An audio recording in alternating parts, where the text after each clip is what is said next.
Transgender anchor पर कातिलाना हमला, धमकियों के बाद गोलियां बरसा दी। पाकिस्तान की पहली ट्रांसजेंडर एंकर लाहौर में कातिलाना हमले के दौरान बाल बाल बच गईं, जिन पर नामालूम अफराद ने गोलियां बरसा दी। मारविया मलिक पाकिस्तान की वाहिद ट्रांसजेंडर हैं जिन्होंने पाकिस्तान में स्क्रीन पर आकर दुनिया में एक नई रिवायत कायम की और एक लोकल चैनल को बुलंदियों पर पहुंचा दिया। जहां कौमी सतह के सहाफ़ी नहीं आते थे, वहां आलमी चैनलों और सहाफ़ियों की कतारें लग गईं, क्योंकि हर शख्स इस पढ़ी लिखी ख्वाजा सरा का इंटरव्यू करना चाहता था। मारविया मलिक 2018 में पहली बार न्यूज कास्टर के तौर पर टीवी पर आई। इससे कबल वो मॉडलिंग भी कर चुकी थी और कई फैशन शोज में बड़ी बड़ी मॉडल्स के साथ मॉडलिंग कर चुकी थी।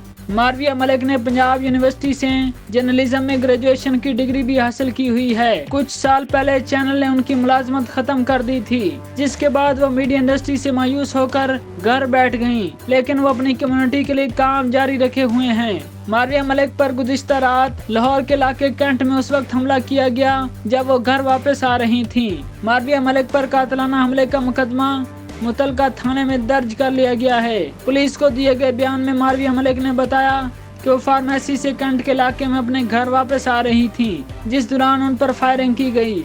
मारविया मलिक ने मजीद बताया कि उन्हें फोन पर धमकियां मसूल हो रही थीं, जिसके खौफ से उन्होंने घर छोड़ दिया है और लाहौर से बाहर किसी और जगह मुंतकिल हो गई हैं। उन्होंने हुकूमत से अपील की कि इनके दुश्मनों को गिरफ्तार करके कानून के मुताबिक सजा दी जाए।